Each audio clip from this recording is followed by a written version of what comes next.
वो चैप्टर ही हमारा नहीं है। हमारा मार्ग अध्यात्म मार्ग है, चाहे गृहस्थ हो चाहे विरक्त हो। एक पत्नी व्रत धारण करने वाला गृहस्थ ब्रह्मचारी ही माना जाता है।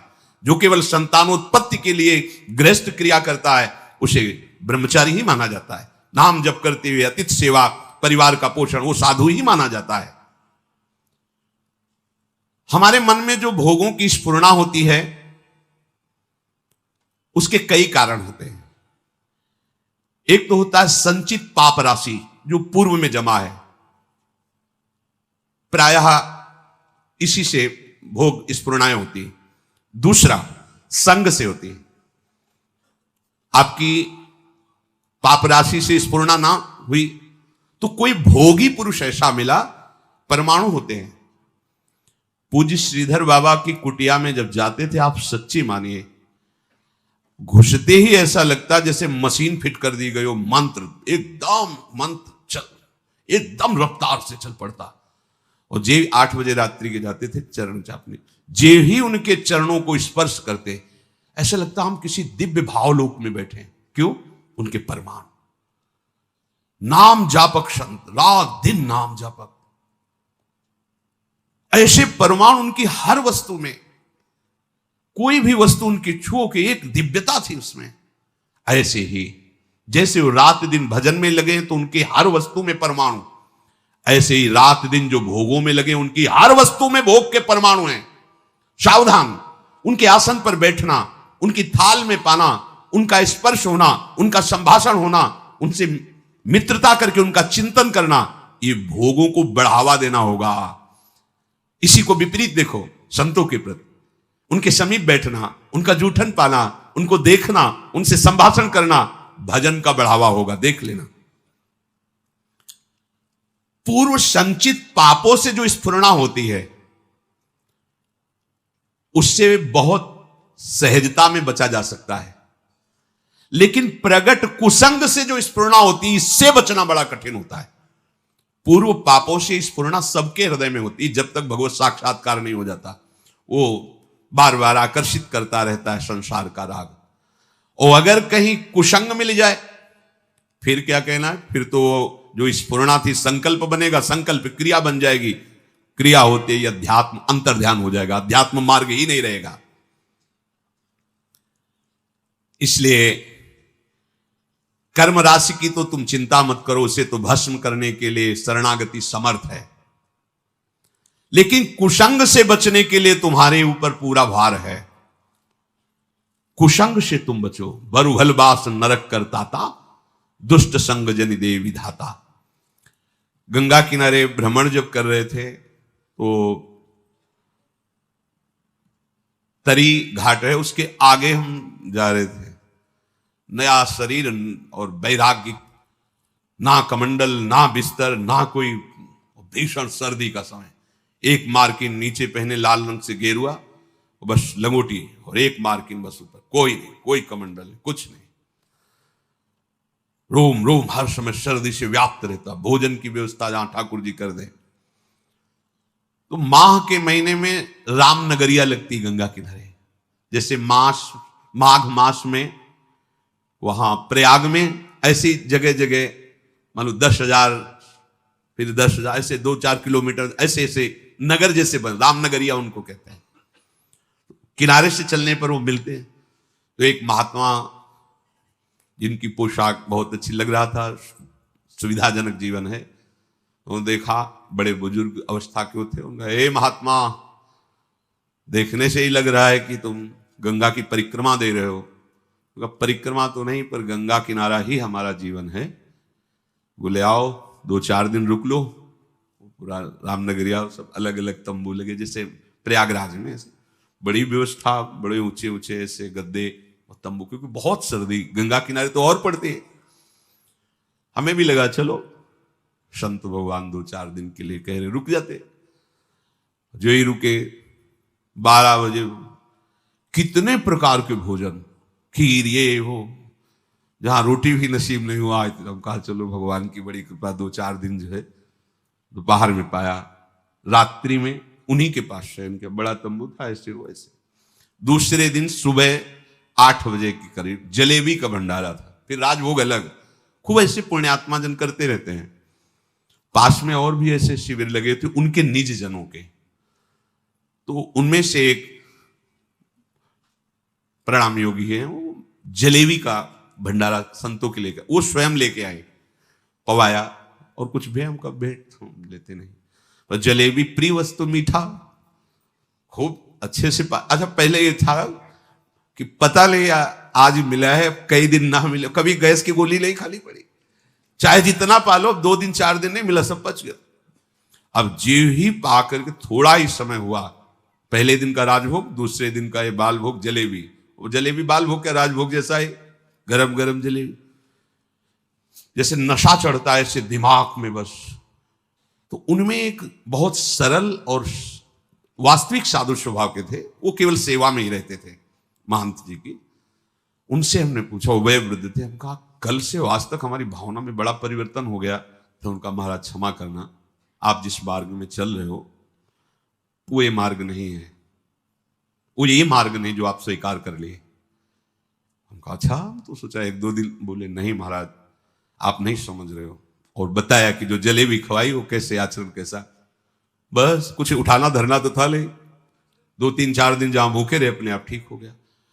अन्न का कुसंग, व्यक्ति का कुसंग, ये परमार्थ की राह को भटका देता। उपासक को सदैव ये देखना चाहिए कि मेरे मन की स्फुरना कहां है, प्रियालाल के प्रति है, भोगों के प्रति। यदि भोगों के प्रति हो रही तो त्रुटि कहां है, पूर्व पाप संस्कार से हो रहे हैं या कहीं कुसंग हो रहा है।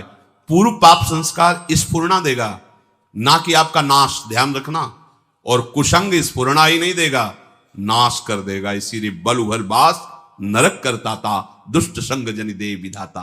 साधक ये बातें समझ नहीं पाता है, फिसल करके ऐसे गिर जाता है। बहुत सावधानी की आवश्यकता है, हर समय अध्यात्म मार्ग पर आपकी दृष्टि बनी रहे।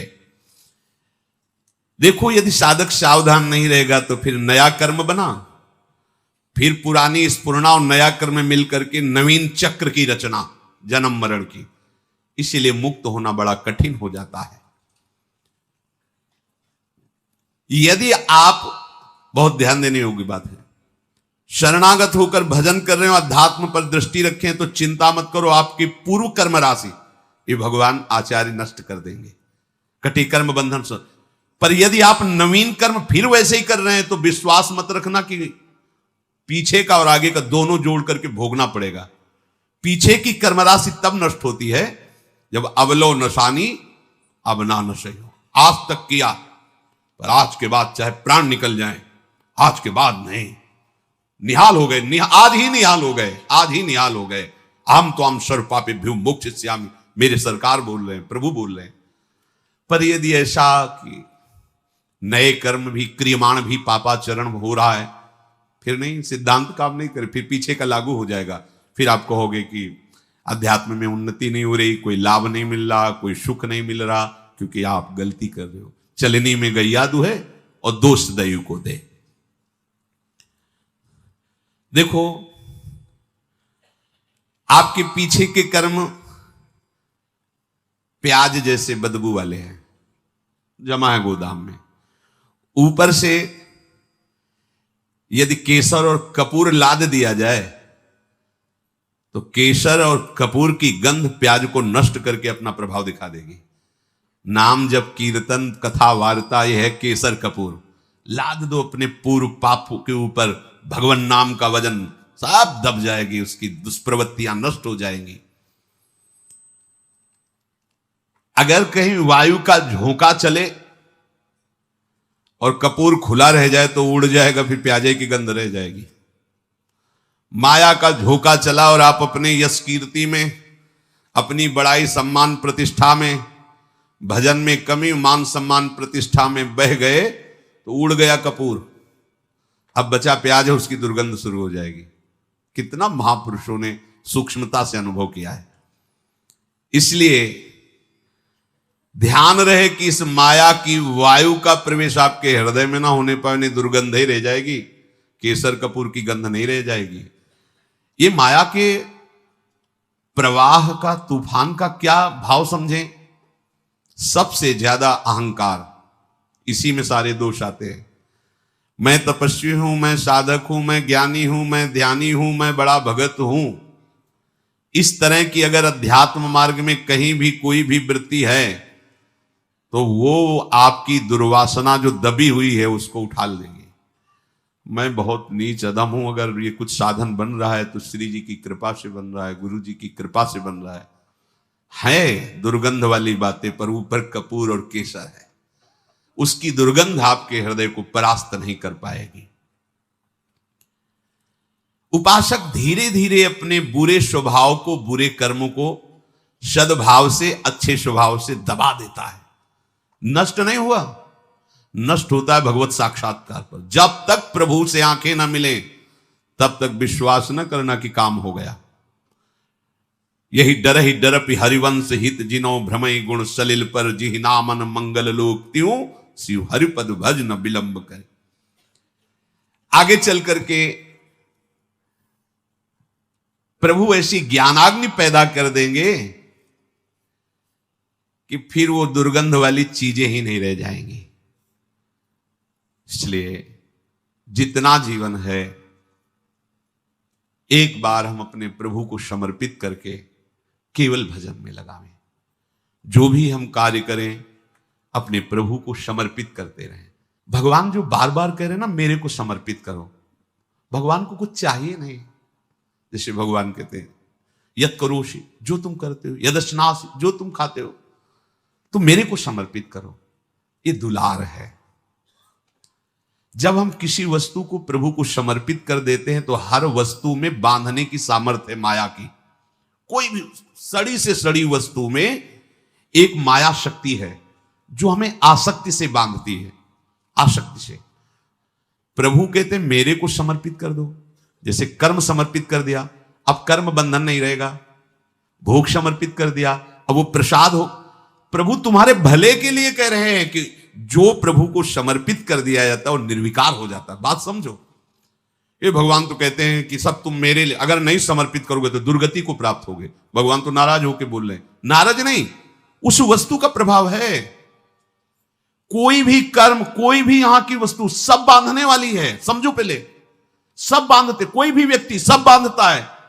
अपने राग से सब मुझे बांधते हैं। अगर प्रतिकूल हुआ तो द्वेष से बांधते हैं। यहां कोई मुक्त करने वाला नहीं है। एक एक वस्तु, एक एक व्यक्ति, एक एक परिस्थिति केवल बांधती है।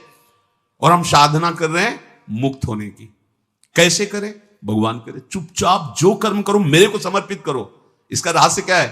वो कर्म तुम्हें बांध नहीं पाएगा। शरीर स्वस्थ रहे, खूब भोग भोगू, मनमानी हमारी चाह पूर्ण हो, यही हमारा लक्ष्य। देख लो, शरीर में कोई कष्ट ना हो, इंद्रियों का जो भोग जब चाहूं मिल जाए और मन चाही भोग सामग्री इकट्ठा कर लूं, इतना ही लक्ष्य है प्रत्येक मनुष्य का। अगर कोई इससे ऊपर उठाए तो अध्यात्म मार्ग का पथिक है वो। भला कैसे परमानंद की प्राप्ति होगी? अज्ञान से। अज्ञान की निवृत्ति से परमानंद की प्राप्ति है। बड़ा मजाक का विषय बन गया है। पानी में मीन पियासी, मोहि सुन सुनियावे हासी। अगाधानंद सिंधु प्रभु हृदय में विराजमान हैं। उनका मार्ग गुरुजनों ने दे दिया है। खूब सत्संग सुन रहे हैं, पर हमारी चित्त वृत्ति सत्यत्व भाव भोगों में ही किए हुए। ये बड़ा हंसी का खेल है। अब अगर आप सही मार्ग में चलोगे तो एक तमाशा हमने देखा, कुआं में लग गई आग, पानी पानी सब जला और मछली खेले फाग। संतों का है एक तमाशा मैंने देखा। जब गुरु कृपा हुई, अध्यात्म का प्रकाश हुआ, तो जितना विषय रस है सब जल गया। जिसमें हमारा मन मछली बना खेल रहा था, सब विषय रस जल गया। शब्द स्पर्श रूप रस गंध। अब वो मन भगवदाकार हो गया। भला पानी जल जाने के बाद मछली फाग आनंद कैसे बना सकती? अब असली आनंद। तो एक तमाशा हमने देखा, कुआं में लग गई आग, पानी पानी सब जला और मछली खेले फाग। ये परमानंद। अब तो मन परमानंद में निमग्न हो गया, क्योंकि विषय रस भस्म हो गया ज्ञानाग्नि से। देखो, हमको बिना अपने घर पहुंचे आराम नहीं मिलेगी। हमारा घर है वृंदावन धाम, प्रिया प्रीतम हमारे घर के मालिक हैं, समस्त प्रेमी जन हमारे परिवार के जन हैं। यही शाश्वत घर है, यही शाश्वत परिवार है। जब तक भटकना है भटक लो, विश्राम स्थल यही है, श्री वृंदावन विश्राम। इस घर में आने की जो राह है, उसके आसपास ऐसी लुभावनी वस्तु रखी गई है कि आप घर की तरफ से पीठ करके उन वस्तुओं की तरफ चल दें। देखो, ये अध्यात्म मार्ग है, बहुत समझना होगा। आर्मी के एक जवान को जब पुष्ट करना होता है तो चढ़ाई में चढ़ना है तो वजन हल्का करना चाहिए ना, और वजन बढ़ा दिया जाता है। 2 किलो, 5 किलो, 3 किलो, ये ऐसे ऐसे ऐसे, और राइफल और इतना खान पान सामग्री, पूरा बिस्तर, जल, सब पूरी व्यवस्था फिट। 10 दिन के लिए पूरी सामग्री उसकी पीठ पे लदी हुई, और चढ़ना का है पहाड़ पे। जबकि और हल्का कर देना चाहिए चढ़ाई का समय, नहीं, कमजोर नहीं रखना अपने जवान को। ऐसे ही श्री भगवान कहते, जिस पर मैं कृपा करता हूं सर्वस्व नाश कर देता हूं।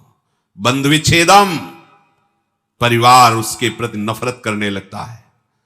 जीवितम कष्टेन, सा कष्टेन जीवितम, वो बड़े कष्ट से जीवित रहता है। सुन के डर जाओगे, सुन के डर जाओगे कि अरे भगवान कृष्ण की कृपा का ये फल है, ये तो हमें बिल्कुल नहीं चाहिए। और इसमें गूढ़ बात है, ये भयावह करके परमानंद की बात श्री भगवान कह रहे हैं। जैसे बनचंद महाप्रभु जब राधा वल्लभ लाल जी का मंदिर बनने का था तो बहुत से धनी मानी तैयार हुए, तो उनका जो राधा वल्लभ लाल जी का मंदिर बनवाएगा वो मर जाएगा। अब आगे आओ, कौन बनवाएगा? कोई नहीं। सुंदर दास जी ने जब सुना तो उन्होंने विचार किया कि प्रभु के मंदिर बनवाने वाला मर जाएगा, जरूर इसमें कोई रहस्य है, जरूर कोई इसमें आंतरिक रहस्य है। वो आगे आए और बनचंद महाप्रभु के चरण पकड़े और कहा, प्रभु ये सेवा मुझे दीजिए। बोले, पता है तुम्हें, जो मंदिर बनवाएगा वो मर जाएगा। बोले, प्रभु तैयार हो, वैसे ही मरना है, प्रभु के लिए मरना, क्या तैयार हो? ठीक, करो सेवा। और प्रभु एक इच्छा है, एक बार मंदिर बन जाए और 1 साल राधा वल्लभ जी के पूरे उत्सव देख लूं, फिर मर जाऊं तो। मुस्कुरा दिए, बोले ठीक है, ऐसा ठीक है। मंदिर बना, 1 साल उत्सव हुई और श्री जी के सामने बनी वृषभानु नंदनी आज, भूषण वसन विविध पहिरेतन, पिय मोहनित साज। ये समाज में पद हो रहा है और आप निकुंज पधार रहे। शब्द क्या था? मर जाओगे। आंतरिक फल क्या था? जो मंदिर बनवाएगा सीधे निकुंज जाएगा, तो लाखों के नंबर लग जाते। बात वही है, लाखों तैयार हो जाते, केवल मंदिर बनवाने से निकुंज की प्राप्ति। प्रभु मेरा धन, मेरा धन, लेकिन मर जाओगे, पीछे हट गए। समझ रहे हो ना? महान वस्तु को भयावह में छुपाया गया है। भगवान कह रहे, जो मेरा अनन्य भक्त होता है और मैं जिस पर कृपा करता हूं उसका सर्वनाश कर देता हूं। सुन के ही भय लगता है। दूसरी बात, बंधु विच्छेदम, परिवार का कोई प्यार नहीं कर सकता उसे, ये मैं रचना रचूंगा। सा कष्टेन जीवितम, कष्ट पूर्वक जीवन जिएगा, मरेगा भी नहीं, कष्ट पूर्वक जिएगा। अब लगता है कि प्रभु ऐसी कृपा आप मत करो, ऐसी कृपा। अब इसका आंतरिक भाव, जितने अमंगल, जितनी कामनाएं जो हमें आज तक संसार में दंड देती रही, अहम तो हम सर्वपापेभ्यो, सर्वनाश कर देता हूं। किसका? अहम तो हम सर्वपापेभ्यो मोक्षयिष्यामि मां शुचा, सर्वनाश कर देता हूं उनका जो मेरे शरणागत को स्वप्न में भी दुख देने की बात सोचे, चाहे वो कर्म हो या कोई भी हो। अगर ऐसे तो हृदय उत्साहित होता है ना, जब कह रहे हैं उसका सर्वनाश कर देता हूं तो घबरा जाते हैं ना कि बंधु विच्छेदम, क्या भाई, माता, पिता, परिवार, उसका मैं बन जाता हूं, मैं उसका भाई बन जाता हूं, मैं उसका दोस्त बन जाता हूं, मैं उसकी मां बन जाता, सारे संबंधों का पोषण मैं करता हूं स्वयं। सा कष्टेन जीवितम, वो मेरे प्रेम में व्याकुल होकर अपनी श्वासें पूर्ण करता है। ऐसा नहीं कि असाध्य रोग हो गया तो वो कष्ट से जीवित है, नहीं। ये हम अंतर की बात जो प्रभु ने समझाया वो तुम्हें बता रहे हैं। नहीं, वो तो बिल्कुल ऐसे बोल दिए जिससे सब भयभीत हो जाए। बहुत कीमती वस्तु को भयावह जगह रखी जाती है, देवलोक में अमृत रखा हुआ है, वहां दो सर्प ऐसे हैं, अपलक दृष्टि से रहते हैं। उनकी दृष्टि में जो आएगा तत्काल भस्म हो जाएगा, चाहे देवता हो या कोई हो, उनकी दृष्टि नहीं पड़नी चाहिए, क्योंकि अमृत है। कोई भी कीमती वस्तु बहुत सुरक्षित रखी जाती है, तो भगवत प्राप्ति बहुत सुरक्षित रखी गई है। हमारा घर धाम है, नित्य धाम, तो कह रहे यहां तक आने के लिए इतनी सुहावनी वस्तुएं, इतने सुहावने भोग, इतनी सुहावनी वाटिकाएं रची गई है मार्ग में कि आपको लगेगा जाना तो है ही है, थोड़ा देर विश्राम कर, बस जहां तुमने वहां रमण करने की सोची तो मार्ग गायब। जिस मार्ग में चल रहे थे घर पहुंचना है, वो मार्ग ही गायब। ये दिव्य मार्ग है परमार्थ, वहीं वो रम जाता है और राह अंतर जा, अब राहें नहीं रह गई, मार्ग ही नहीं रह गया। ये अंतर की बात कहते हैं। ये वो मार्ग नहीं कि थोड़ी देर आराम कर लेंगे, भोग भोग लेंगे, फिर चल लेंगे। भोग में गए तो मार्ग ही गायब, मार्ग ही अंतर ध्यान हो जाए। कहां चल रहे थे, कैसे चल रहे थे, बुद्धि काम नहीं, मार्ग ही गायब। मोक्ष मूलम गुरु कृपा, वो गुरु कृपा से मार्ग प्रकाशित होता है, प्रकट होता है। इसलिए संसार के कल्याण के लिए जो अनुभवी संत महापुरुष जन हैं, वो चीख चीख के कह रहे हैं कि घर लौटो घर, ये संसार दुखालय तुम्हारा घर नहीं है। पर राह में अटको मत और भटको मत। ये राह में ऐसे पथिक अटक जाते हैं और भटक जाते हैं जो थोड़ा मन चले होते हैं। थोड़ा मन चले अर्थात मन के अनुसार कर। इस मार्ग में मन चलों का खेल नहीं है, इस मार्ग में मन को निग्रह करना है, मन को हटा करके अपने प्रभु तक पहुंचना है। कब तक इस मन को दुलार करते रहेंगे, थक गए। कभी विचार करके दे, कितना गंदा है मन यार, कहां फंसाता है, कहां लगाए हुए है। सोचो कहां लगाए हुए, कितनी भुलावे की खेल। ऐसे अभक्ष पदार्थ खवाता है, ऐसे अपेय पदार्थ पिलाता है, ऐसे अकृत्य कृत्य कराता है जिसे घृणा हो जाए। पर ये माया ऐसा आसक्त कि उसी में वो जीना, उसी में सुख, उसी में वो आनंद का अनुभव करना चाहता है। अनित्यम सुखम लोकमिमं प्राप्य भजस्व माम। ये अनित्य है, असुख है संसार। प्रभु का भजन करके प्रभु को प्राप्त हो, स्वयं कह रहे हैं इस अनित्य में मत फंसो। ये तुम्हें स्वतंत्रता दी गई, तुम प्रारब्ध के अधीन नहीं हो, कोई पशु नहीं हो, मनुष्य हो। प्रारब्ध शुभ अशुभ कर्मों के जो संचित हैं उनमें से कुछ परिणाम निकालकर इस शरीर को दिया गया है। आप जो चाहो कर सकते हो, घोर पाप कर सकते हो और बहुत दिव्य भजन करके भगवान को प्राप्त कर, यह स्वतंत्रता है आपकी, बिल्कुल स्वतंत्र हो। आप मनमानी आचरण कर सकते हो और आप शास्त्र के अनुसार चल सकते हो। आप गुरु के वचन के अनुसार चलकर परमात्मा प्राप्ति कर सकते हो और मन के अनुसार चलकर दुर्गति को प्राप्त हो सकते हो। पूरी स्वतंत्रता है मनुष्य जन्म में। पर ध्यान रखो, ये शरीर क्षण भंगुर है, कभी भी नष्ट हो सकता है। संसार के चाहे जितने पदार्थ और पद समेट लो, तुम्हें कभी शांति नहीं मिलने वाली। देखो आप लोग तो कुछ ही लोगों से मिलते हैं। हम बचपन से भगवान के शरणागत मार्ग में रहे, तो कानपुर महानगर है, एक से एक पदाधिकारी, धनी, फैक्ट्रियों के बड़े बड़े मालिक ऐसे मिले हैं, जिनके पीछे 10-10 गाड़ियां चल रही, लोग गनर अंगरक्षक के लिए रखे, बड़ा वैभव। और जब एकांत में मिले हैं, उन्होंने अपनी बात कही है, तो एक साधारण पुरुष से भी ज्यादा वो अशांत है। एक किसान आराम से मेहनत करके 4 रोटी खा के सो जाता है, उनको नींद भी नहीं आती। ऐसी परिवार में कल है, वैभव इतना है, ऐसे परिवार के आचरण को देख देख के जल रहा है, अशांत हो रहा है। क्यों? फिर सिद्धांत गलत हो जाएगा। भगवान से विमुख को स्वप्न में भी शांति नहीं मिल सकती। आप लोग तो अब आपके सामने जब उतरेंगे तो आपको तो लगेगा ही कि 10 गाड़ी पीछे चल रही। इनके एक मैदा फैक्ट्री के मालिक आते थे, इनके 10 मैदा फैक्ट्री थी, कैसी उनका वैभव। पर जब एकांत में बात करते तब हृदय यही कहता, ओहो, भगवान से विमुख होने के कारण देखो सब कुछ है लेकिन कुछ नहीं है। जिसे शांति कहते हैं, जिसे सुख कहते हैं, जिसे विश्राम कहते हैं, भगवत भक्त जो भजन परायण है, चरित्र में देखा गया उनके पास सही वस्त्र भी नहीं, भोजन भी नहीं, और परमानंद में डूबे परवाह आनंद मगन, शांति उनके हृदय में। शांति क्या, उनके समीप पहुंच जाओ तो तुम शांत हो जाओगे, उनके दर्शन कर लो तो हृदय विश्राम मानने लगेगा।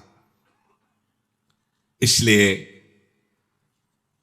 तुम्हें यदि परमार्थ का, अध्यात्म का मार्ग मिल गया तो तुम बड़े भाग्यशाली हो। अब तुम्हें सावधानी ये रखनी कि मार्ग छूटने ना पावे। अध्यात्म मार्ग बहुत बड़ी कृपा से मिलता है।